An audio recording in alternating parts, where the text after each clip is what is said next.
여러분 평안한 주말 보내고 계십니까? 오늘부터 신문과 함께 여러분을 찾아가는 주말엔 매일경제 김명준입니다.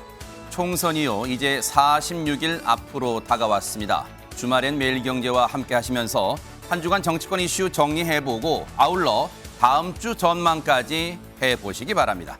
여러분과 함께하는 주말엔 매일경제, 오늘 함께 하실 네 분을 소개해드리겠습니다. 이종근 전 데일리한 논설실장이자 시사평론가 나오셨고요. 장현주 민주당 법률위원회 부위원장, 그리고 성재준 여의도연구원 정책자문위원, 그리고 주원규 시사평론가, 이렇게 네 분과 함께 하겠습니다. 어서 오십시오. 네. 자, 여러분과 함께하는 주말의 멜기, 오늘 첫 번째 이슈부터 살펴보도록 하겠습니다. 지금 현역 의원들에 대한 평가 결과를 쏙쏙 내놓고 있는 민주당 상황이 지금 심상치가 않은데, 지금 오늘 신문들 일제히 그 기사를 다루고 있습니다. 동아일보 1면입니다. 홍익표, 민주당 원내대표죠. 홍익표 여론조사 친명 관여 의혹 밝혀야 이재명과 충돌. 대체 무슨 얘기일까요? 작은 제목을 좀 보겠습니다. 김병기 관여 밀실 사천 논란 내용이다. 지금 수석 사무부총장을 맡고 있죠. 김병기 의원이. 홍익표 원내대표는요, 문제된 업체 여론조사에서 배제해야 된다, 이렇게 격앙된 분위기를 보이고 있고요. 이재명 대표 측은 여론조사 내용은 문제가 없다, 이렇게 밝히고 있습니다. 조금 더 들어가서 기사를 잠깐 읽어보겠습니다. 여기입니다. 더불어민주당 경선 여론조사 업체 선정 과정에 친명, 즉 친이재명계 김병기 수석 사무부총장이 관여했다는 논란이 커지자 홍익표 원내대표가 이재명 대표에게 문제의 여론조사 업체를 배제할 것을 공식 요구했다. 당 사무처에는 관련 의혹에 대한 소명을 요구하고 절차에 맞지 않았던 것으로 드러날 경우 지도부 의원들이 책임질 것도 촉구했다. 이 대표와 친명계 지도부의 밀실 사천 논란이 거세지는 가운데 친문계 홍 원내대표가 본격적으로 문제를 제기하며 지도부 내 정면 충돌로 번지는 양상이다, 이렇게 기사는 적고 있습니다. 일단은 이종근 평론가님께 여쭤볼까요? 지금 민주당이 현역 의원들에 대한 평가를 속속 내놓고 있는데, 사실 이게 뭔가 터질 게 있을 것이다 했는데 지금 결국 정면 충돌 양상으로 터지고 말았어요. 예, 터질 게 터졌다, 이렇게 말씀을 드릴 수가 네. 있고요. 사실 공천과 관련된 내용, 잡음 이런 것이 없었던 총선은 없습니다. 어느 당이든 늘 뭐 크고 작은 어떤 불평이라든지 불만이라든지 혹은 의혹이라든지 이런 것들이 제기됐는데, 이번에 보면 기사 내용에서도 나오지만 이 공천에서 탈락한 사람들이 이렇게 목소리를 한데 모을 수 있는 계기가 하나 있었어요. 뭘까요? 뭐냐면 여론조사 기관. 그러니까 문학진 전 의원이 이제 문제 제기를 시작을 했죠. 나만이 아니라 상당히 여러 군데에서 그러니까 특정인을 배제하거나 특정인을 집어넣어서 여론조사를 돌렸던 그런 상황들이 있다라고 이제 폭로를 하고, 기타 다른 지역에서도 나도 그런 일이 있다라고 포함이 되면서 한데 목소리를 모을 수 있는 계기가 있었던 거죠. 네. 이런 증거 내지는 증언들이 쏟아져 나오면서 이 불법 또는 적법하지 않은 또는 문제의 이 여론조사 기관을 하나의 어떤 그런 모멘텀으로 삼아서 이번 공천 다 문제가 있다라고 목소리를 내는데, 기존의 어떤 그런 그 역대 공천 잡음은 사실 개별적이었거든요. 사안도 다르고. 근데 이번에는 이 여론조사 기관을 일단 하나의 어떤 그런 그 이 수단으로 삼아서 정면으로 문제 제기를 하고 있다라는 겁니다. 아하. 사실 이제 이 기사를 접하신 분들은, 시청자분들은, 아니 홍익표 원내대표가 무슨 여론조사 업체길래 그 업체를 배제해야 된다고 말할까? 그래서 잠깐 설명을 드리면요. 지금 문제가 된 지목된 업체는 리서치 DNA라는 업체예요. 근데 딱 알아봤더니 2013년에 이 업체가 성남시의 용역을 대행했던 업체로 전해지고 있습니다. 그러면서 이 선정이 되는 과정도 조금 석연치 않다고 일부 신문들은 적고 있는데, 바로 이겁니다. 이재명 시장 때, 즉 2013년 때 용역을 맡았던 업체예요. 그런데 이번에도 이 애초에 선정 과정, 이 여론조사를 수행하는 업체로 선정하는 과정에서 탈락했다가 하루 만에 다시 선정됩니다. 그래서 지금 민주당에서는 이 4곳이 여론조사를 돌리고 있거든요.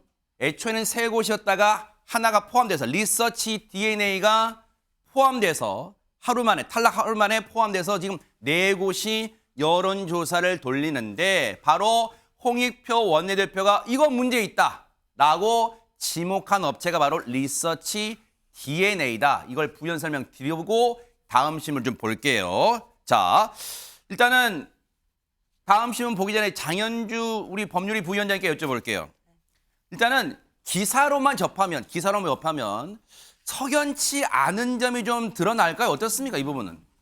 글쎄요, 뭔가 석연치 않은 것이 있다라고 단정하기는 이른 것 같습니다. 다만 지난 의총에서도 많은 의원들이 여러 가지 이제 목소리를 냈었는데요. 특히 여론조사 관련된 부분 그리고 뭐 선출직 평가위에서 하입에 들어가는 이제 평가 기준 이런 부분에 대해서 많은 이야기들이 나왔었기 때문에 네. 홍익표 원내대표가 이제 지도부의 일원으로서 이런 여론조사와 관련된 진상들은 조사에서 투명하게 하는 것이 맞지 않겠냐라는 취지로 말씀을 하고 계신다라고 봐야 될 것 같습니다. 그렇기 때문에 여론조사를 두고 계속해서 의혹 제기가 계속된다라고 한다면 당연히 당의 이 공천이라는 것 자체가 공정하지 않은 거 아니겠느냐라는 의심을 국민들께 계속 쌓여갈 수 있게 되거든요. 그렇기 때문에 지금이라도 이렇게 문제가 발생한 부분들을 빠르게 해결하고 또 수습하는 과정 중에 있다라고 봐야 될 것 같습니다. 네. 그렇기 때문에 여론조사 업체가 선정되는 과정이라든지 또는 이 여론조사가 어떻게 행해지게 된 것이라든지 이런 부분에 대해서 진상들을 당 사무처를 통해 조사를 하고 이런 부분들을 일정 부분들이 밝혀지게 된다라고 한다면 또 의원들께 보고하는 자리를 갖는 것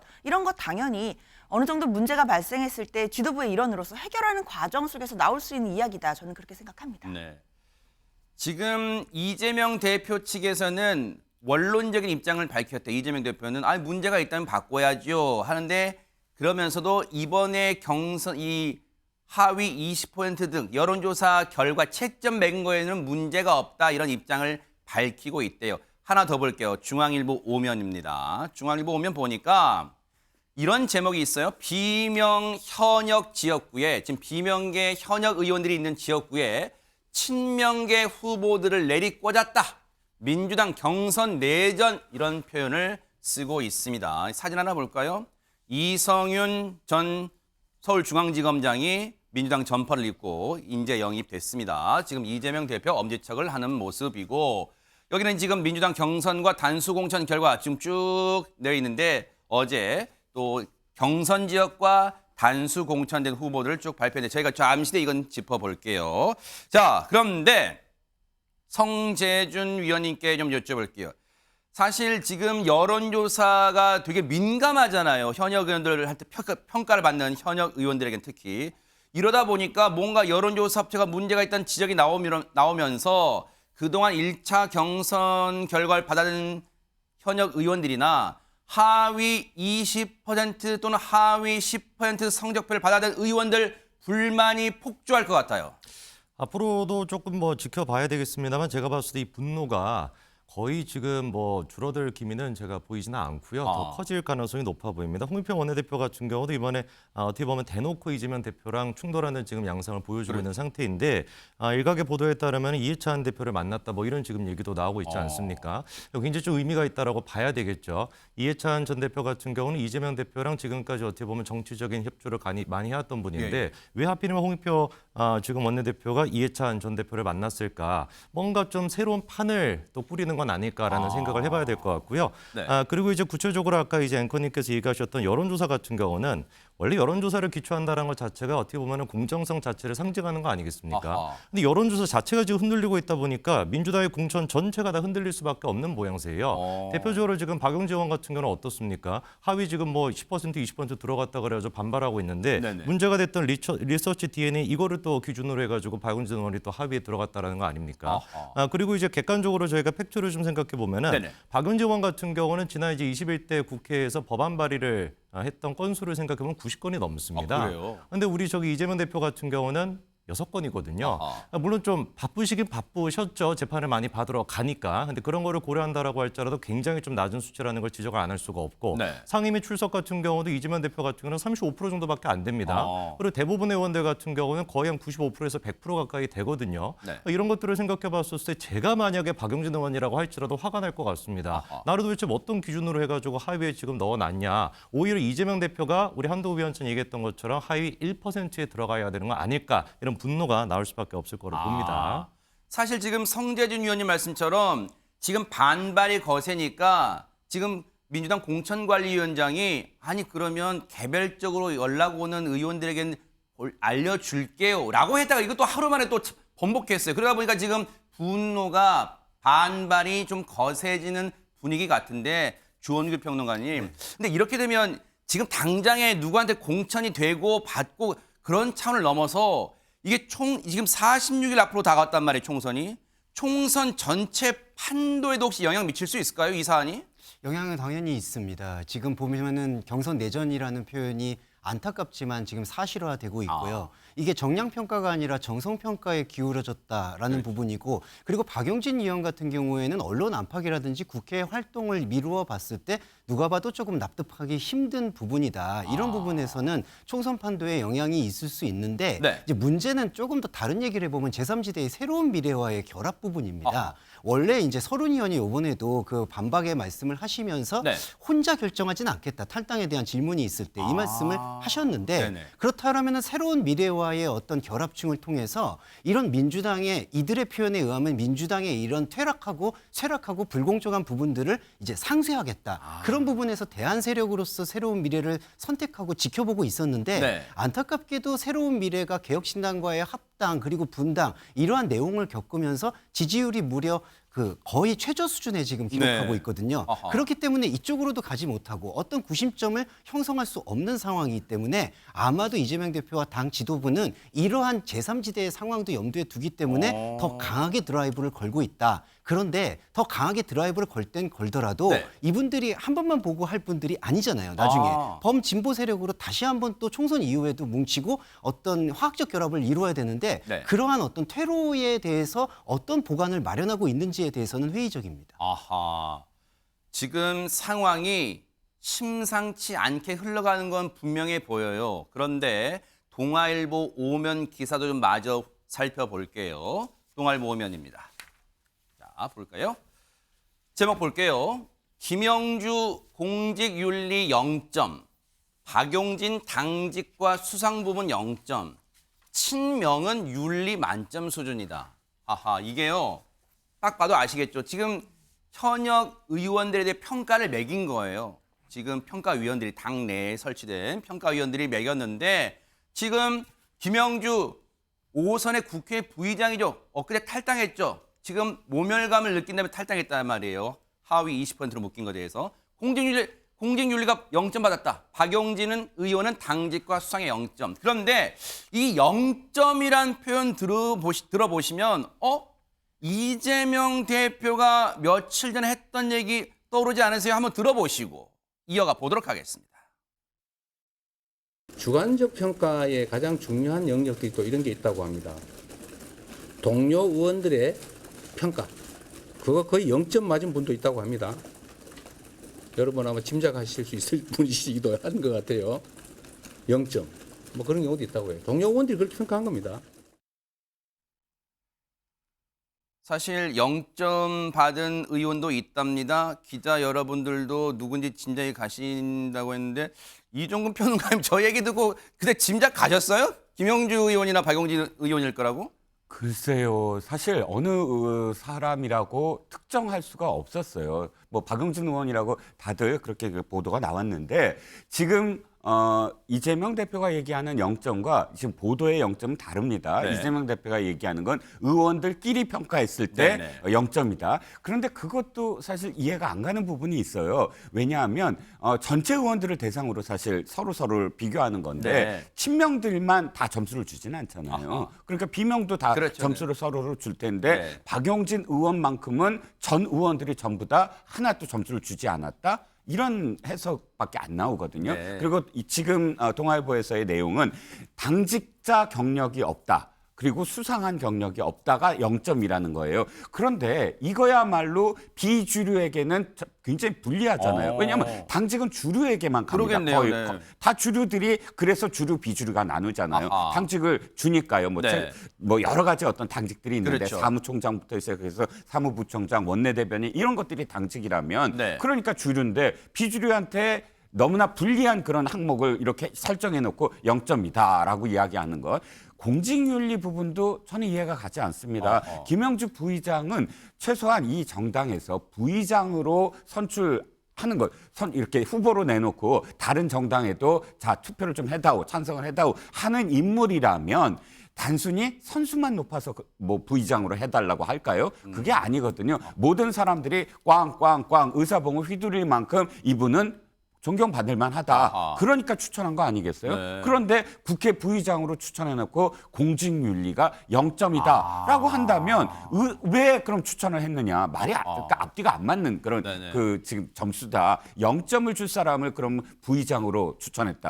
이렇게 결론이 나오거든요. 네. 그러니까 저는 이 점수들에 아직도 납득이 가지 않습니다. 아하. 그럼 내친김에요. 어떤 평가, 어떤 부분을 평가하는지 그 반영 비율 좀 볼게요. 저 끝으로 가면 그래픽이 있어요. 끝에 가볼게요. 민주당 현역 의원 평가 기준과 반영 비율을 볼게요. 크게 4가지 항목이 있습니다. 의정 활동, 지역 활동, 기여 활동, 공약 활동. 이게 큰 분류고요. 그게 이제 반영 비율은 38%, 지역 활동은 27%, 기여 활동은 25%, 공약 활동은 10%. 그리고 그 큰 분류 안에 또 세세하게 나눠져 있습니다. 앞서 보면 당직, 수상 실적, 앞서 박용진 의원에게 0점 처리된 0점이 적용된 그 분야죠. 바로 이렇게 돼 있는데 요거 관련 좀 읽어볼게요, 기사를. 그래서 봤더니 김영주 부의장은 선출직 공직자 평가 중 50점 만점인 공직윤리 평가 점수에서 0점 받았다. 박용진 의원도 이 대표 체제에서 당직을 맡지 않았고 포상 경력이 없다는 이유로 총 50점 만점인 당직 수행 실적과 수상 실적에서 0점 받았다. 박 의원의 경우 평가위원들의 정성평가 점수도 매우 낮았던 것으로 알려졌다. 근데 이제 이런 생각도 들어요. 장현주 위원님, 부위원장님, 이런 생각도 듭니다. 일각에서는 일부 반발하는 의원들이 내 채점 결과 보여주세요라고도 해도 안 보여주는데 대표는 본다. 봤나 봐요. 뭐 0점 받은 의원도 있다더라 하면서 아까 뭐 웃었으니까. 그런데 지금 이재명 대표도 그런 얘기 했습니다만 앞서 여기 평가위원들 12명 중에 그 상당수가 친명계 인사가 포진돼 있다. 이런 점을 또 동아일보는 지적을 하고 있더라고요. 혹시 이 부분도 영향을 미쳤을까요? 사실 모르겠습니다. 그 해당 의원들이 각각 그 선출직 평가위원회 평가 결과에 따라서 당연히 개인적으로 아쉬움이 있을 수 있다는 점은 이해를 합니다. 네. 다만 그렇다고 하더라도 이제 선출직 평가위원회는 우리 민주당의 당원 당규에서 이미 규정되어 있는 독립된 기구이고요. 그리고 외부 위원들이 주로 이제 평가를 하게 됩니다. 그리고 그 기준들도 당원 당규상에 다 기준이 다 정해져 있는 것이고 그렇기 때문에 시스템 공천 하에서 이 평가위원회가 평가를 했던 것이 이번이 처음도 아닙니다. 그렇다라고 한다면 사실 의원들께서는 어느 정도 물론 아쉬움이 있으시더라도 이 당의 기구에 대한 기본적인 신뢰를 좀 보여주시면서 또 문제 제기를 하시는 것은 어떨까 하는 아쉬움은 당내 구성원으로서 분명히 있습니다. 다만 여기서 더 나아가서 본인이 뭔가 아쉬운 부분이 있고 이 기준에 봤을 때 본인이 훨씬 더 좋은 점수를 받았어야 했다라는 문제 제기는 할 수 있겠지만 네. 더 나아가서 평가위원회의 뭐 위원들의 구성이 또는 뭐 자질이나 성향이 어떻다라는 문제 삼는 것으로 나아간다라고 한다면 사실 당내에서 또 위원회를 만들고 그리고 또 독립적인 기구가 어떤 현역 의원들에 대해서 평가하는 것 자체가 어쩌면 이제 불가능해질 수도 있는 것이거든요. 네. 그만큼 당 내에서는 현역 의원들의 기득권이 있고 또 프리미엄들이 있습니다. 그렇기 때문에 현역 의원들을 평가하는 것은 굉장히 또 어려운 일이고 까다로운 일이기도 합니다. 그렇기 때문에 사실 평가위원회를 구성해서 당원 당규에 따라 해왔던 절차들이 있는 것인데 그런 부분에 대한 또 기본적인 신뢰나 공감대는 또 있어야 되는 것이 아닌가라는 아쉬움은 듭니다. 아하. 당사자들은 우리 그러잖아요. 시체말로 우리가 성적표를 받아도 주관식 채점할 때 나는 맞게 쓴 것 같은데 왜 채점 점수가 이거밖에 안 나와요? 불만이 있을 수 있잖아요. 그러면 그런 생각 들잖아요. 대체 내가 뭘 잘못했을까? 조선일보 기사를 좀 보면서 그 얘기를 좀 해보도록 하겠습니다. 조선일보 일면 보니까요. 이런 제목이 있어요. 이재명 체포 동의안이 비명계 공천 살생부로 된 거 아니겠느냐? 지난해 9월입니다. 작년 9월 가결 때 이재명 대표 체포 동의안이 가결된 게 있었죠. 그때 반란표가 최소 민주당에서 29표가 나왔다. 그런데 이번에 공교롭게도 공천 하위 20% 대상자를 보니까 비명계 의원 등을 포함해서 31명이다. 약간 숫자가 비슷하네요. 김성환, 친명계의 김성환 의원이 인터뷰 때 이런 얘기를 해요. 아니, 가결 직후 내부 의원 평가를 한 건 맞다. 그럼 어느 정도 영향을 미쳤다는 걸까요? 얘기 들어보시고 이어가 보도록 하겠습니다. 포동의안이 있었고 그 과정에서 소위 우리 당에 한 30분 정도는 가결표를 던졌고 10분 정도는 기권 무효표를 던졌지 않습니까? 공교롭게 또 시기가 9월 말에 체포동의안에 대한 처리가 있었고 평가는 11월에 있었거든요. 그리고 그 중간에 도대체 누가 가결표를 던졌냐, 그게 옳으냐, 그러냐 이런 논쟁이 한참 있었잖아요. 신문 하나 더 보고 우리 성재준 의원님께 질문 드려볼게요. 조선일보 6면까지 보고 가겠습니다. 조선일보 6면입니다. 이 체포한 때 수박으로 몰린 의원들 감점, 여기서 감점이라는 게 앞서 말씀드렸죠. 하위 20%에 해당하는 사람들입니다. 그 의원들 감점을 안고 친명과 경선을 하게 됐다. 바로 이런 구도가 된 거예요. 서울 강북을은 현역 의원이 박용진 의원이죠. 재선. 그런데 친명계 지금 정봉주 전 의원, 이승훈 당 전략기획 부위원장이 지금 출사표를 던졌어요. 여기는 지금 경선 구도로 됐고요. 경기 남양주을도 보겠습니다. 비명계 김한증 의원 재선이죠. 친명계 김병주 의원이 이렇게 맞붙게 됐고요. 그리고 하나 더 볼게요. 경기 수원장 비명계 박광원 의원 원내대표 출신이죠. 그런데 친명계 김준혁 당 전략기획 부위원장 이렇게 맞붙는 구도로 지금 속속 짜여지고 있습니다. 이렇게 되면요. 글쎄 신문이 제목을 그렇게 써서 그런지 몰라도 진짜 이재명 대표 체포 동의안 때 가결표를 던진 의원들에게 지금 부메랑이 돼서 날아온다고 볼 수 있는 걸까요? 어떻습니까? 글쎄요, 그렇게밖에 볼 수 없을 것 같고요. 이게 지금 뭐 제목으로 붙어 있는 것도 전혀 저는 과장으로 느껴지지가 않습니다. 그리고 아까 전에 이제 앵커님께서 쭉 설명해 주셨던 뭐 경선 지금 되신 분들, 그 리스트 보니까 윤영찬 의원도 비명으로서 이제 들어가 계시는데 참 안타까운 분이시죠.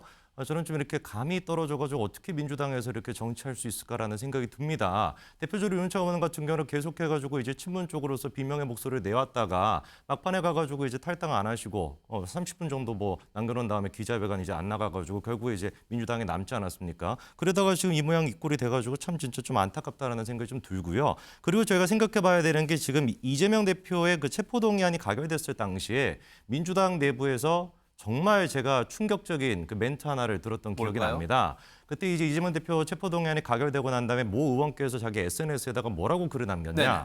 이 날이 민주당 의원들이 개가 된 날이다. 이렇게 글을 남겼던 분이 계십니다. 그분이 누굴까요? 놀랍게도 지금 민주당에서 수석 사무부총장직을 맡고 계시는 김병기 의원이란 말이에요. 그러니까 김병기 의원이 그런 식의 어떤 메시지를 써놓고 다 예견되는 모습인 거 아니겠습니까? 다른 사람도 아니고 같은 민주당 동료원들에 대해 가지고 체포동의안에 가결표를 던졌다. 자유의사에 맞게끔 국민의 대표로서 의사를 한 그런 행위에 대해 가지고 개가 된 날이라는 표현을 썼던 분이 수석 지금 부총장직을 맡고 계시면은 어떤 식으로 민주당의 공천이 이루어지겠습니까? 이미 그때 당시부터 다 예견됐던 모습이고 그대로 지금 민주당이 그대로 하고 있다는 것 자체가 더 충격적이라고 봅니다. 한겨레 8면 기사 마저 보고 주원규 평론가님께 질문 드려볼게요. 한겨레 8면입니다. 앞서 말씀드렸죠. 지금 민주당이 어제 20곳에 대한 경선과 단수공천 명단을 발표했는데 볼게요. 일단 제목부터 볼게요. 한겨레 8면입니다. 당대표 비서실장 천준호 의원은 단수 공천됐고요.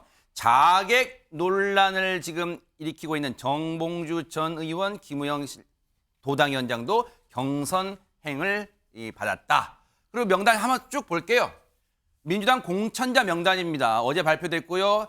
이 서울은요. 중랑을 박홍근, 성북갑 김영배, 강북갑 천준호, 도봉갑 안규령, 은평갑 박주민, 강서갑의 강선우, 강서울의 진성준, 강서병 한정혜, 구로울 윤건영, 영등포울 김민석, 관악을의 정태호, 강동갑 진선미, 부산 수영의 유동철, 충남 홍성 예산의 양승조, 경북 안동 예천의 김상우 이렇게 공천이 확정됐고 그리고 상당수는 경선으로 친명계 인사들이 대거 출사표 던지면서 경선이 확정됐는데 주원규 평론가님, 경선이 된 곳을 보면 특징이 지금 비명계 현역 의원들이 하위 20%라는 즉 상당한 감점을 받고 있는 곳이 많더라고요. 눈길 끌더라고요. 네, 현상적으로 비명계 의원들이 상당한 페널티를 안고 친명계 의원, 원외 조직의 의원들과 이제 예비 후보들이죠. 예비 후보들과 이제 경선에 붙게 되는 그런 부분들의 모양새는 네. 앞에서도 지금 손현준 평론가님도 말씀해 주셨지만 아무래도 그 체포 동의안의 여파에 대한 부분으로 해석할 수밖에 없는 부분으로 지금 흐르고 있다. 이런 기류에 대해서 조금 부정적이고 안타까운 부분이 있지만 또 기계적 균형으로 봤을 때는 꼭 그렇게 비명만 이렇게 학살이 된다라고 볼 수 없는 부분도 있습니다. 뭐 윤건영 의원이라든지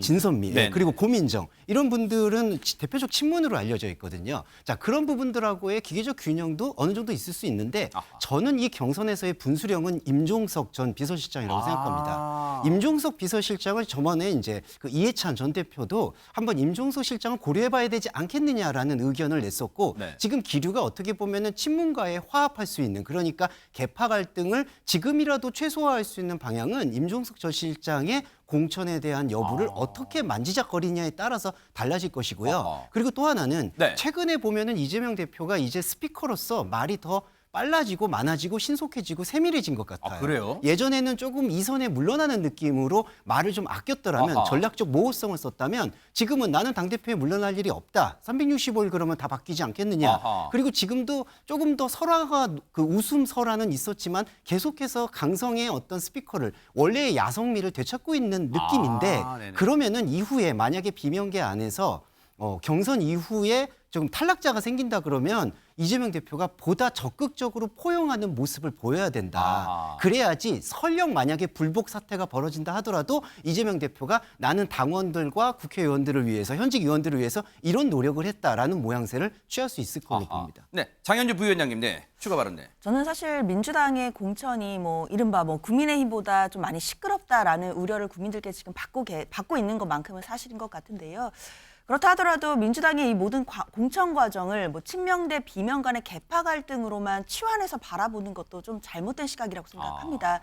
왜냐하면 2020년 총선에서 민주당이 많은 현역들을 배출하다 보니까요. 네네. 지금 지역구에서 민주당 현역 의원들과 원외 경쟁자들이 함께 도전해서 경쟁하는 구도가 많이 나오고 있거든요. 그렇다 보니까 모든 지역구가 이런 계파 갈등의 프레임으로만 다 설명되지 않는 복합적인 요소들이 있습니다. 네. 대표적으로 이제 앞으로도 얘기가 나오겠지만 동작의 이수진 의원도 지금 현재 탈당하시고 이재명 대표를 향해서 거친 말들 하고 네. 계시거든요. 그런 장면들이 좀 상징적일 수 있다라는 생각도 드는데요. 네. 그렇기 때문에 지도부의 역할이 중요해 보입니다. 지금 갈등들이 나오고 있기 때문에 신속하게 이 갈등들을 좀 바로 잡고 그리고 국민들께 이런 갈등들이 계파 갈등으로 인한 것이 아니라 현역들도 혁신 요구에 부응을 해야 되는 것이고 현역들도 물갈이 대상이 될 수 있다라는 국민들의 어떤 눈높이에 맞는 요구에 부응하는 과정이라는 것을 당원들과 국민들께 빨리 설득을 해야 될 것 같고요. 그러려면 이 갈등들이 좀 빠르게 좀 진정이 좀 시키는 그런 리더십들이 발휘가 돼야 될 것 같습니다. 네. 총선 공천 과정에서 불가피한 측면이 없지 않아 있지 않느냐 그런 말씀을 좀 해주신 것 같아요.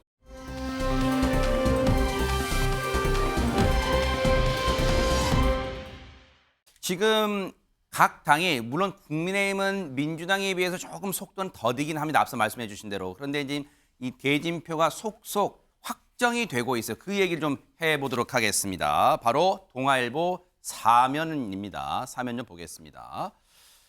그런데 여기서 주목되는 게 있어요. 동아일보 사면 보니까 전향한 운동권 대표 함은경, 운동권 정청래 지역구 출마했다. 바로 지금 이 두 사람의 빅매치가 이 성사되면서 단번에 이번 총선의 최대 격전지로 이제 부상한 느낌입니다. 사실 이제 이종호 평론가님, 네. 작년이었나요? 제가 기억으로 하는 그 후쿠시마 원전 오염수 사태 그런 관련해서 국민의힘 의원들 대상으로 뭐 강연도 하고 그랬단 말이에요. 이게 뭐 괴담이다. 왜 괴담에 오히려 피해를 보는 건 수산업자들이다. 뭐 그런 식의 내용도 강연도 하면서 그때 이미 이 하문경 씨가 뭔가 전향하고 뭔가 입장을 바꾼 거 아니냐? 성향을 바꾼 거 아니냐? 그런 걸 감지됐단 말이에요. 네, 그렇죠. 근데 하문경 씨가 지금 운동권 정치에 대해서 비판한 건 꽤 오래됐습니다. 네. 예, 꽤 오래됐고 지금 후쿠시마 오염수 말씀하셔서 왜 그런 강연을 했느냐 하면 지금은 횟집을 운영하고 있거든요. 네. 군산에서. 네. 그래서 횟집을 운영하는 수산과 관련된 일을 하기 때문에 이것이 얼만큼 타격이고 또 이분이 서울대 물리학과 출신이에요. 그럴 네. 때 과학적인 어떤 시각을 담보로 해서 왜 이게 비과학적이냐를 이야기할 수 있는 최소한의 그런 그 경력이 있습니다. 네. 그래서 이제 나선 것인데 원래 이 마포 특히나 정청래 의원과 관련돼서는 아마도 구도를 네. 운동권 정치를 청산하겠다. 운동권 정치를 이번에 심판받게 하겠다라는 한동훈 비대위원장과 지금 국민의힘의 구도의 가장 큰 상징인 것 같아요. 왜냐하면 하문경 씨 이전에도 누구를 사실 여기에 경선 과정 없이 하려고 했냐면 김경률 비대위원 그러네요, 있잖아요. 네. 김경률 비대위원도 사실은 운동권입니다. 뭐 학생 운동을 했다 이거보다도 참여연대 출신이고 굉장히 네. 진보적인 그런 의견을 많이 냈던 분이다 보니까 네. 김경률 대신 하문경 그러면 아하. 사실 코드가 원래부터 여기는 운동권과 운동권 출신의 운동권을 잡으러 나가는 그런 후보를 내려고 한 게 아니냐라는 네. 생각입니다. 아하. 근데 사실 이제 이 마포을 지역구예요. 정청래 의원 지역구. 근데 여기에 지금 전략공천, 이제 우선 추천이라는 표현을 씁니다만 국민의힘은 전략공천 하면서 지금 단번에 빅매치가 형성됐다고 언론들은 지금 보고 있어요. 그런가 하면 각 지역의 주요 맞붙는 대진표를 잠깐 그래프로 보고 얘기를 이어가 볼게요. 그래프 보겠습니다. 조선일보 8면에 나온 그래픽이었는데요. 국민의힘과 민주당 운동권 인사가 맞붙는 서울 주요 지역 보겠습니다. 마포를 앞서 말씀드렸죠. 하문경 민주화 동지 대표 삼민투 위원장, 그리고 정청래 의원은 건국대 조국통일 위원장 출신인데, 자 일단은 또 보겠습니다. 서울의 강북갑 전상범 전 판사, 의정부 지법 부장판사고요. 천준호 의원 앞서 말씀드렸죠. 경희대 총학생회장 출신입니다. 중랑을 이승환 전 대통령실 행정관 국회보좌관, 박홍근 의원 역시 운동권 출신이고요. 경희대 총학생회장 출신입니다. 구로을입니다. 태영호 의원, 북한 외교관, 북한 이탈자죠. 자, 그리고 윤건영 의원, 국민대 총학생회장 출신이고, 자 이쪽 가보겠습니다. 영등포을. 여기는 지금 국민의힘에서는 박민식 전 보훈부 장관, 그리고 박용찬 전 당협위원장, 방송 앵커 출신이죠. 두 사람이 지금 출사표를 던졌고, 영등포을에 김민석 의원 서울대 총학생회장이 지금 출사표를 던져 맞붙게 됐습니다. 지금 이게 이제 서울 주요 지역이고, 낙동강 벨트도 지금 최대 격전지로 부상을 하고 있습니다. 낙동강 볼게요. 총 9곳, 영남권에 지금 낙동강 벨트가 9곳인데 쭉 보겠습니다. 부산 북강서 갑 서병수 의원, 전재수 의원 맞붙습니다. 부산 북강서을 김도읍, 변성환, 부산 사갑 이성권, 최인호, 부산 사을에는 조경태 의원과 정호연 전 행정관이 국민의힘에서는 경선을 하고, 민주당에서는 이재성 전 NC 소프트 전무, 그리고 부산 사상구에는 김대식 전 민주평통 사무처장이 나온 이 가운데 민주당이 지금 복잡합니다. 경선인데요. 김부민, 배재정, 서태경.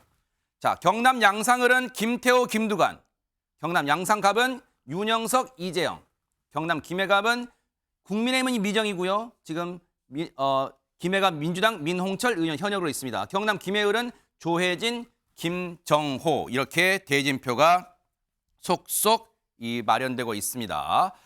앞서 이종근 평론가님 잠깐 언급했지만 지금 보면 앞서 서울 보면 운동권대, 즉 민주당의 운동권 출신 인사와 국민의힘의 비운동권 출신 인사가 맞붙는 지역이 상당히 많습니다. 근데 이 관련 얘기 좀 들어보시고 한동훈 비대위원장 얘기 좀 들어보시고 이어가 보도록 하겠습니다.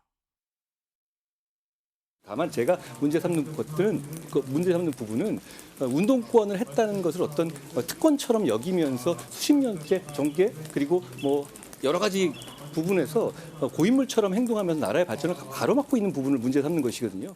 제가 이번 우리 선거의 시대 정신을 소위 말하는 86의 특권 정치의 청산이라고 말씀드렸지 않습니까? 특권 정치를 기득권으로 계속 해오는 과정에서 이분들이 부패해졌기 때문입니다.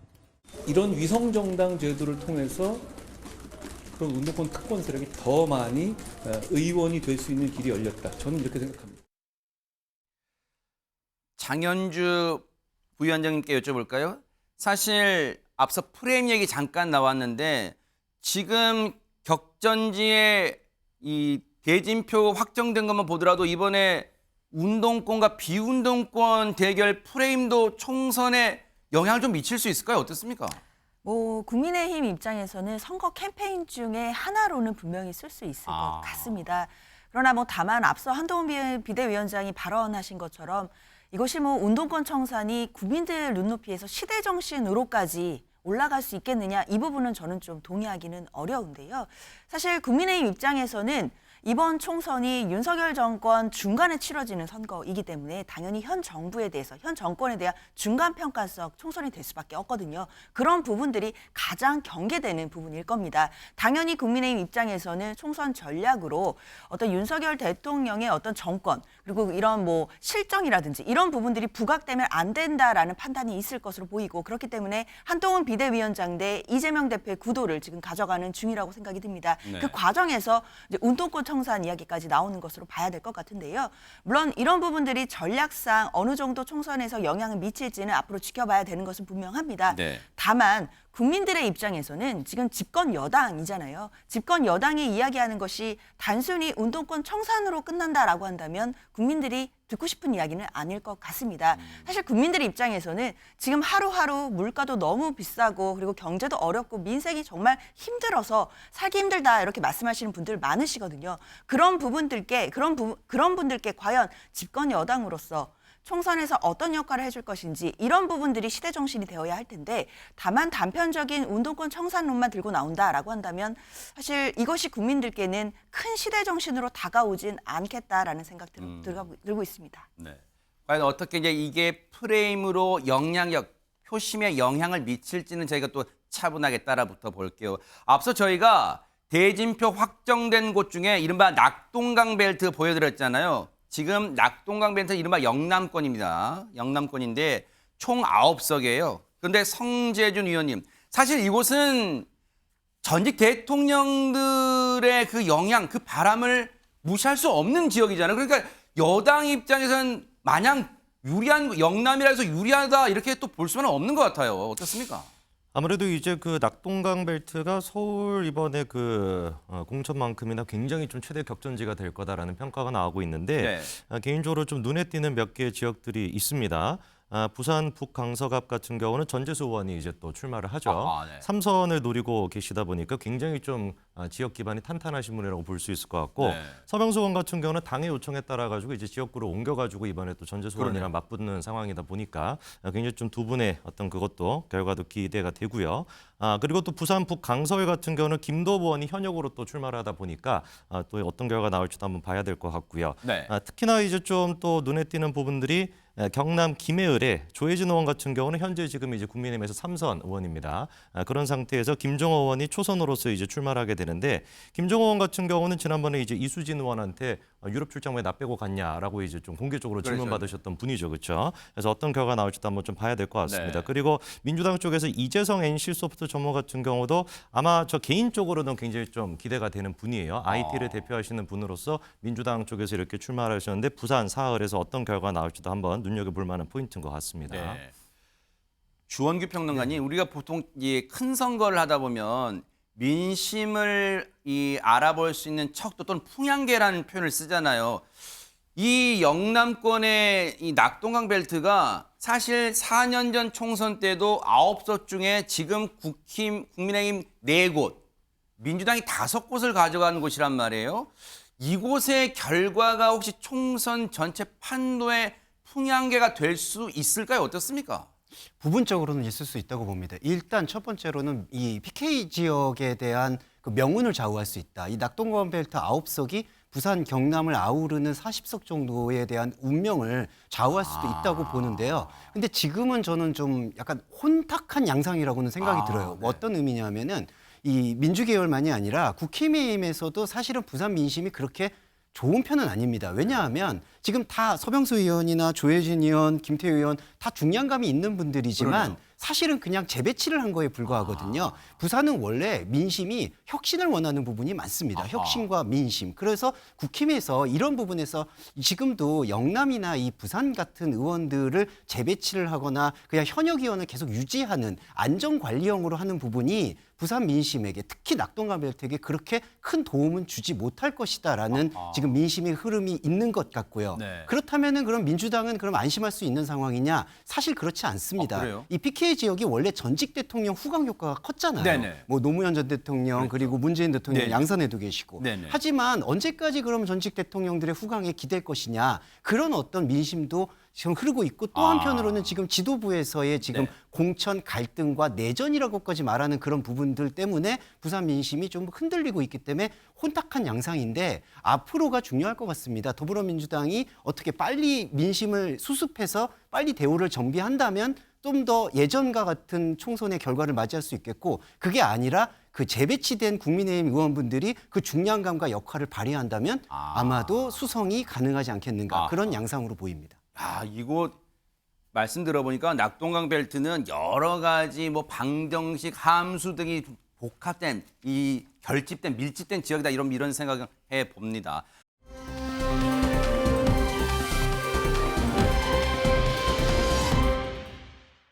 지금 민주당의 공천 과정 이런 걸 보면 지금 막 뭐 시끌벅적 하잖아요. 그러면 시청자분들께서 국민의힘은 조용한 거야? 그러다 보니까 언론에서는 무슨 표현 나오냐면 무음공천.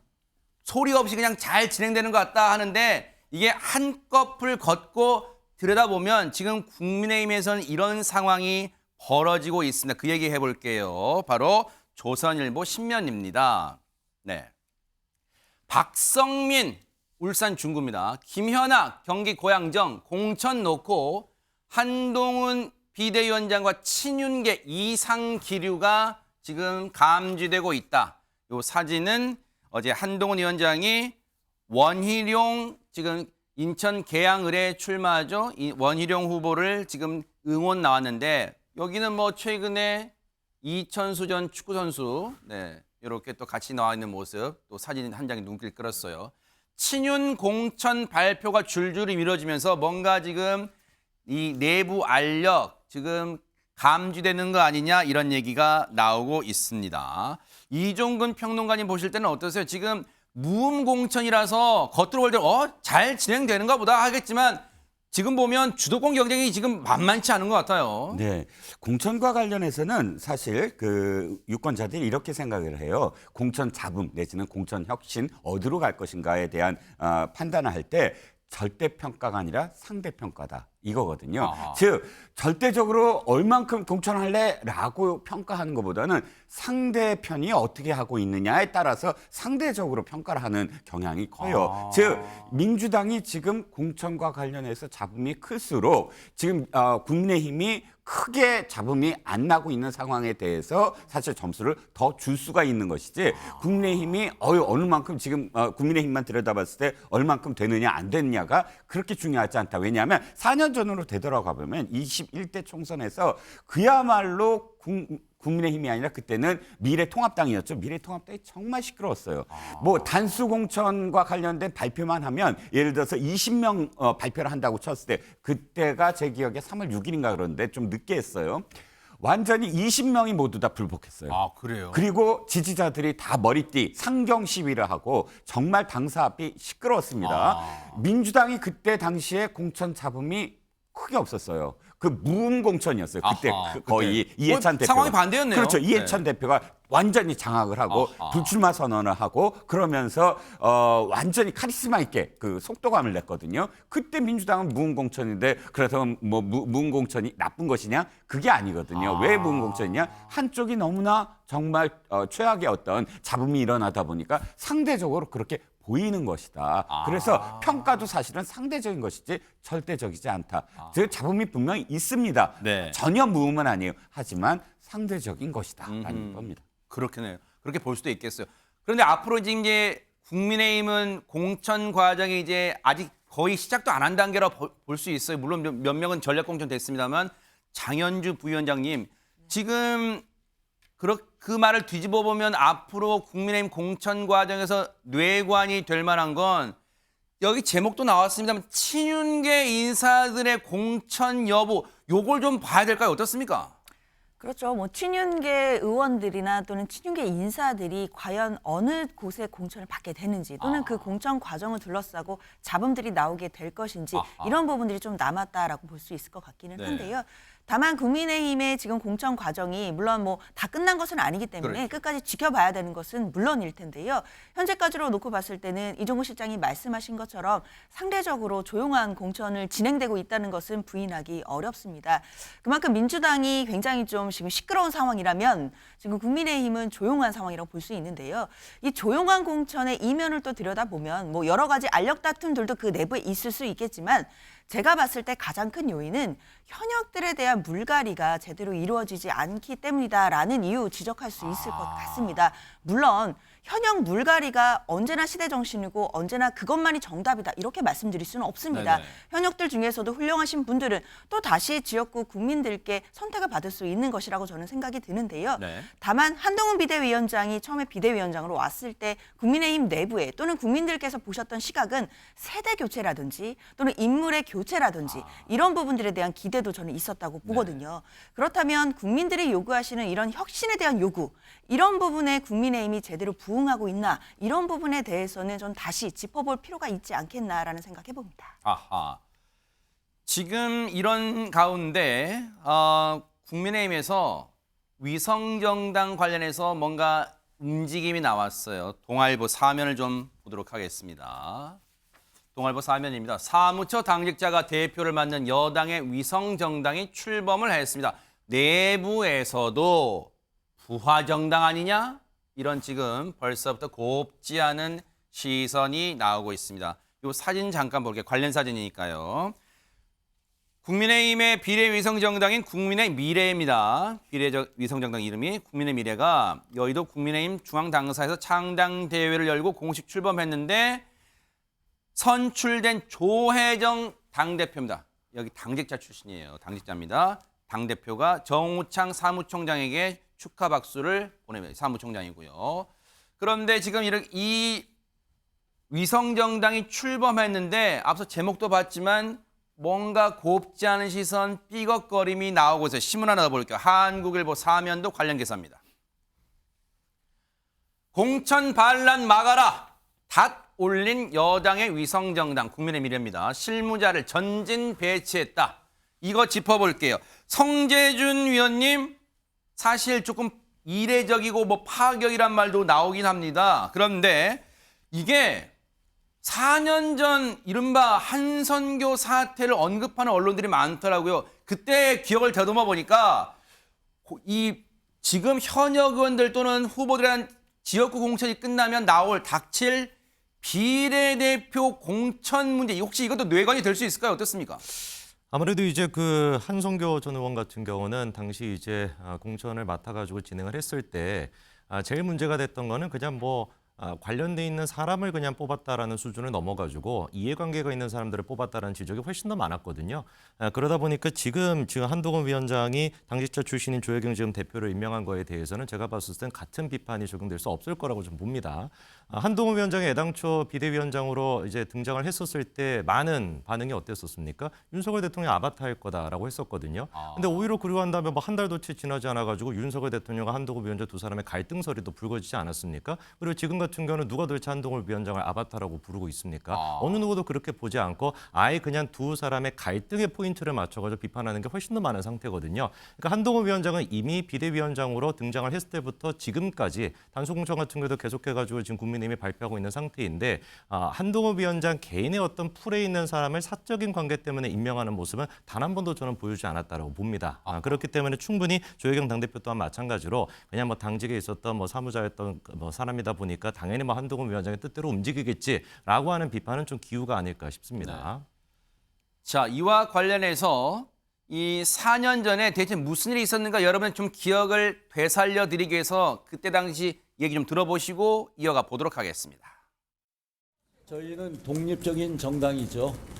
저는 대표고 모든 문제에서 저는 전혀 자유한국당과의 일체의 뭐 상의라든지 이런 거는 없습니다. 이 비례대표 선정 과정에서 그런 건 없다는 것을 약속드립니다. 한중도 안 되는 그 야당의 권력을 갖고 그 부패한 권력이 보여주고 싶었던 저의 개혁을 막아버리고 말았습니다.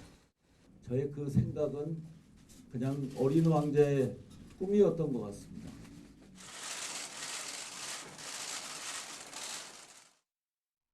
결국 저렇게 해서 위성정당 대표를 맡다가 결국 논란 끝에 이제 물러나는 그리고 저렇게 회한 뭐 불만 그런 눈물 흘리는 장면까지 보였던 4년 전 모습이었어요. 그래서 이번에 한동훈 비대위원장은 4년 전에 그런 실수 논란을 막고자 했을까요? 위성정당에 대해서 이런 평가를 했습니다. 얘기 들어보시고 이어가 보도록 하겠습니다. 그러니까 그 비례정당의 존재감을 너무 크게 보실 필요가 없습니다. 그냥 우리 당입니다. 지금 우리가 생각하는 병립형으로서의 똑같은 결과를 내기 위한 도구일 뿐이다. 그런 말씀을 드립니다. 국민의 미래는 국민의 힘이 지향하는 바입니다. 사실상 다른 말이 아니죠. 우리는 이 국민의 미래를 통해서 국민의 눈높이에 맞는 우리 국민의 힘이 우리 국민의 힘의 이름으로 제시해도 전혀 부끄럽지 않을 사람들만을 정말 사심 없이 엄선해서 국민들께 제시할 겁니다. 그 불출마 이유. 주원규 평론가님, 사실 이제 이 얘기를 들어서 해석을 해보면 한동훈 비대위원장은 그동안 줄곧 민주당이 만드는 위성정당에 대해서는 꼼수정당 뭐 그런 표현을 써왔어요. 그러니까 이렇게 되면 민주당 상대가 만드는 위성정당은 뭔가 문제가 많은데 우리는 정말로 순수하다 뭐 그런 점을 강조하려는 것으로 보여요. 지금 말로만 보면은. 그러니까 말씀이 상당히 위태로워요. 지금 국민의힘 공천이 조용하다고 하는데 그건 저는 조용하다고 보기보다는 아주 위태로운 뇌관이 쌓였다고 생각을 합니다. 먼저는 이 위성정당에 대한 게 맞대응하기 위한 국민의 입장에서는 불효불급한 어떤 대항 체제다라고 얘기했지만 처음에 위성정당을 제안했던 아이디어가 김재원 전 의원을 알고 있는데 이게 독립된 당이지만 같은 정신을 공유한다라는 취지에서 위성정당을 그러니까 더불어민주당이 내고 있는 그 비례연합정당에 대해서 우리가 인정할 수 없다라는 측면에서 맞대응해서 나온 게 대등한 정당을 만들자라는 취지였거든요. 근데 지금 보시면은 한동훈 비대위원장이 그냥 아예 우리 당이라고 얘기하면 저는 이거는 선거법에 문제가 있는지도 한번 검토해 봐야 된다고 생각을 하고요. 그리고 또 하나 또 여기 있습니다. 그 조철희 국장이 일신상의 이유로 그만두고 사실은 조혜정 정책국장 아예 실무자가 들어왔거든요. 국민의힘에.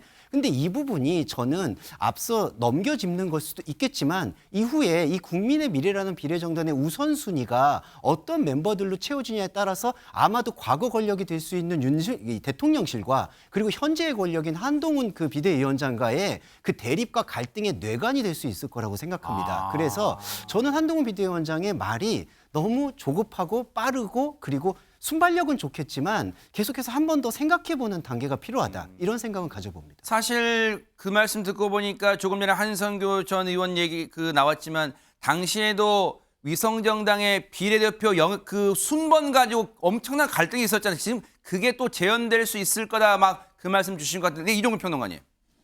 그 선거법이 바뀌었을 때 그러니까 패스트 트랙으로 올라가고 해서 정말 여야가 갈등을 빚으면서 통과된 이 선거 연동형 비례대표제 때 네. 그것을 논의할 때 당시에 새누리당 계열 정당은 분명히 얘기를 했습니다. 이거 위성정당 나온다. 하지 말아야 된다. 국민들이 원하지 않는다. 이 제도 자체가 문제가 많다. 그리고 위성정당이 만들어지는 것은 우리가 이게 통과되면 우리는 어쩔 수 없이 위성정당을 만들 것이다. 라고 이야기했습니다. 네. 그렇다면 결과적으로 봤을 때 민주당은 어떻게 그때 태도를 취하냐면 아니다. 준연동형 비례대표제야말로 소수당 그러니까 이 사회적 약자를 대변한다든지 다원화된 어떤 목소리를 낼 수 있는 정당들이 포함될 수 있는 정당이다. 그리고 더 북돋워 주겠다라고 시작하지 않았습니까? 그런데 어떻게 됐습니까? 그렇게 안 했어요, 민주당은. 도리어 위성정당을 만들 수밖에 없고 우리는 만들어야만 할 수밖에 없다라고 이야기한 이쪽은 왜 욕을 먹어야 되고 아니요, 위성정당 같은 거 안 만들고 소수정당을 북돋워 주겠다고 한 정당은 욕을 안 먹습니까? 그건 저희 상황이 다르고요. 두 번째, 네. 한동훈 비대위원장이 이야기하는 건 사실 이 정당이 지금까지 이야기했던 것을 그대로 얘기하는 겁니다. 이를테면 비례위성 정당을 만들었는데 그 정당을 계속 유지하는 게 과연 옳을까요? 위성 정당이라는 이름이 다 붙어 있고 국민들이 다 한 정당에서 자신들이 이 제도 때문에 어쩔 수 없이 만든 정당이라는 건 다 아는데요. 그러니까 처음부터 그 선거 제도와 관련된 논의를 할 때 위성 정당이 만들어질 수밖에 없다라고 이야기하는 것처럼 여기 지금 현재 위성 정당을 만들 때 이 정당은 도구이다라고 미리 선언하는 것이 훨씬 더 저는 떳떳하다고 생각을 하는 것이거든요. 그렇기 때문에 그리고 또 한 가지 더 네. 조철희 사무국장 얘기가 마치 지금 윤한 갈등 때문에 다른 사람으로 대치됐다라고 얘기하는데 조철희 사무국장은 심장 수술을 받았습니다. 심장 수술 받은 지 얼마 되지 않아서 그 수술과 관련돼서도 가족들이 반대하는 부분이 있어서 일신상의 이유가 네. 그 이유 때문이라고 알려져 있거든요. 그렇기 때문에 이것을 또 갈등이라고 바라보는 건 문제가 있다라고 생각합니다. 일단 이 부분은 어떻게 흘러갈지 일단 이 닻은 올렸는데 위성정당 닻은 올렸는데 어떻게 흘러갈지는 좀 지켜볼게요.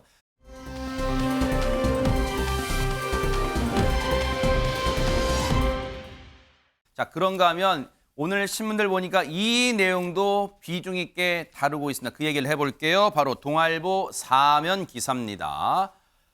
또 김종인 당을 4차례 바꿔가며 총선 등판했다. 김종인 전 비대위원장. 그래서 뭐 우스갯소리로 직업이 비대위원장이냐 뭐 그런 말도 나오고 있습니다만 이번엔 개혁신당 공천관리위원장을 맡았습니다. 정치권 이준석 김업신 선거 못하나? 이런 말 나오고 있고요. 선거 기술자 김효과 미주수다 이런 지적도 나오고 있는데요. 관련 얘기 들어보시고 이어가 보도록 하겠습니다. 박근혜 전 위원장의 대통령 탄생을 위해서 최선의 노력을 다하는 것이 임무라고 생각하기 때문에 이제 20대 총선은 경제선거입니다. 박근혜 정부의 경제 실패를 심판하고 국민에게 다시 삶의 희망을 드리는 선거입니다.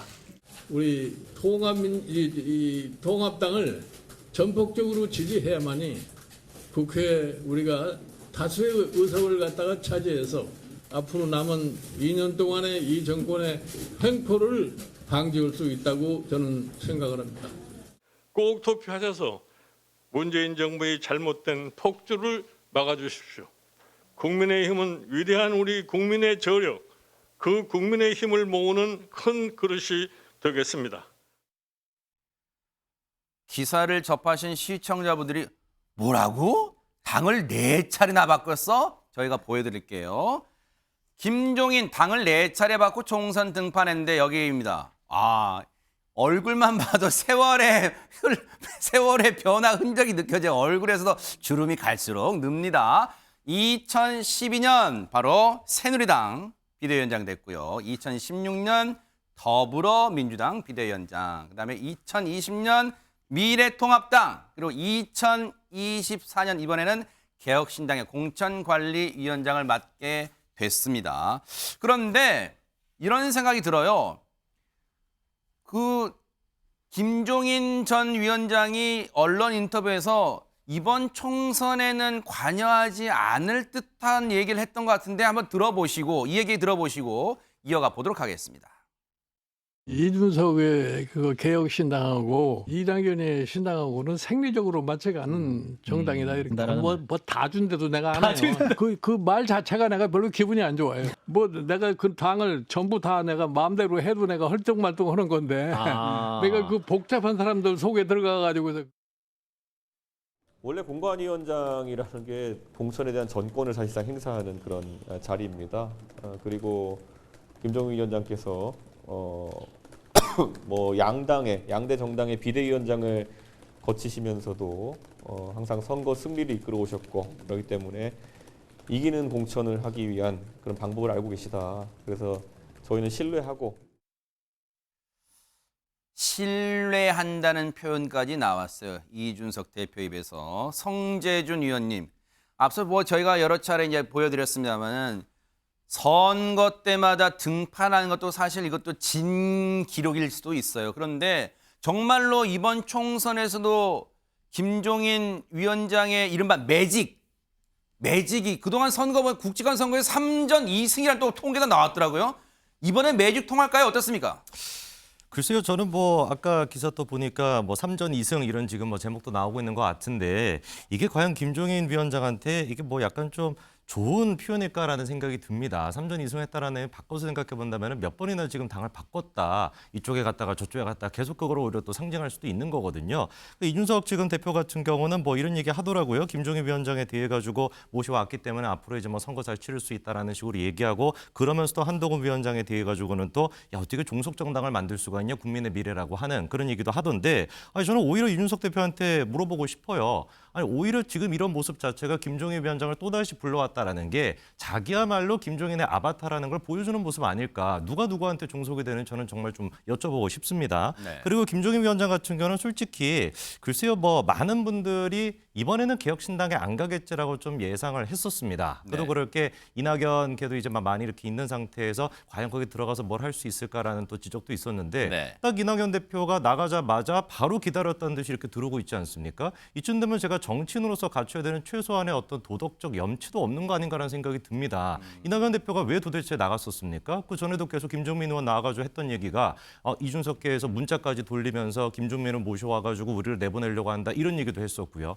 그러면서 기자들한테도 김종민 의원 모셔와가지고 뭐 어떻게 하겠다 이런 얘기가 파닥에 있어가지고 비판이 있던 상황인데 그거를 조금이라도 생각한다면은 과연 등판할 수 있었을까? 정말 좀 제가 봤을 땐 정치인으로서 최소한 지켜야 되는 염치가 없는 모습일까 이런 생각이 듭니다. 네. 아주 신랄하게 좀 딱 아프게 좀 비판하셨어요.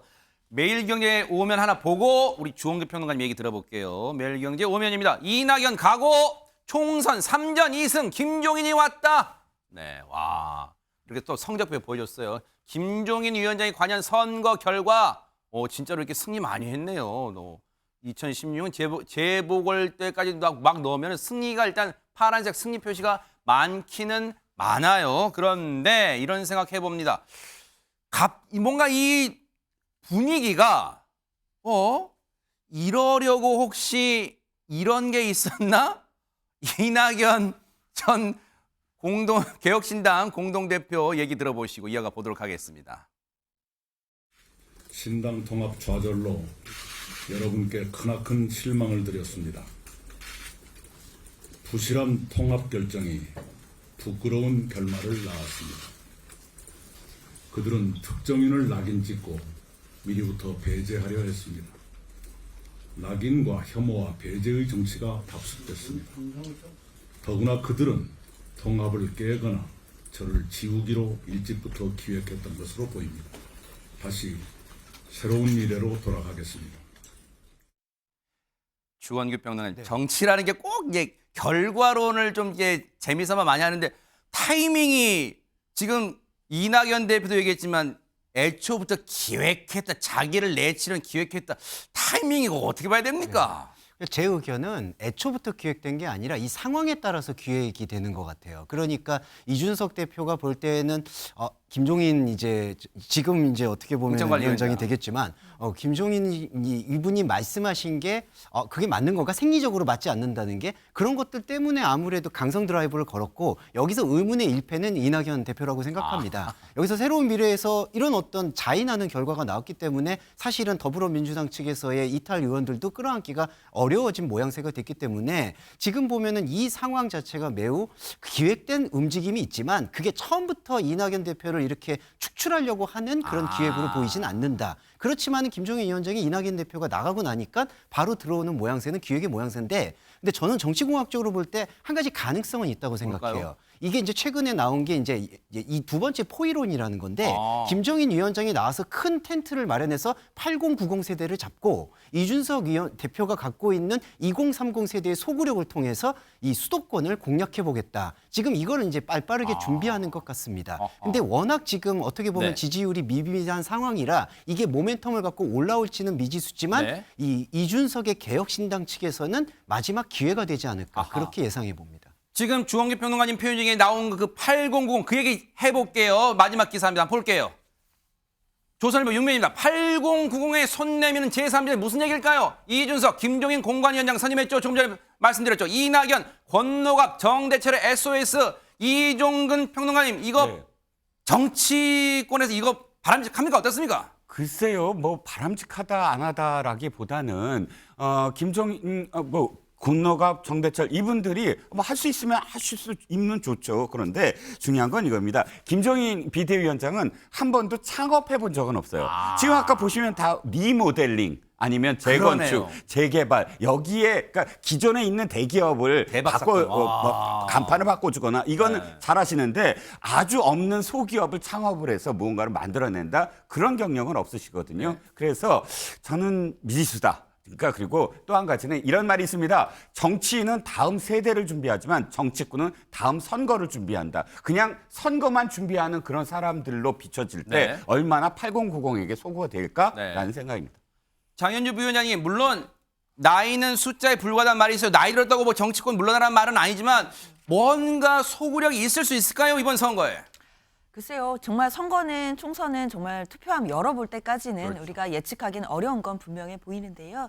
이준석 대표와 그리고 김종인 위원장이 뭐 개인적으로 가까운 사이다라는 부분은 언론을 통해서도 많이 알려져 있는 상황이거든요. 그리고 정치적으로도 굉장히 많은 조언을 받고 있다라고 이준석 대표가 뭐 이야기를 했던 적이 있는데 그만큼 김종인 위원장에 대해서 구애를 또 많이 했던 것 같기는 합니다. 그 과정에서 이낙연 대표와 결별하는 이런 과정까지 겹치면서 지금 김종인 위원장이 들어왔기 때문에 사실 이준석 대표로서는 이제 배수의 진까지 친 거라고 봐야 될 것 같거든요. 사실 이번에 제3지대인 개혁신당에서 김종인 위원장까지 모셔와 놓고 만약에 본인이 원하는 결과를 얻지 못한다라고 한다면 사실 다음에 이준석 대표의 어떤 정치인으로서의 행보가 불투명해질 수 있다라는 점 고려하고 있을 것 같습니다. 네.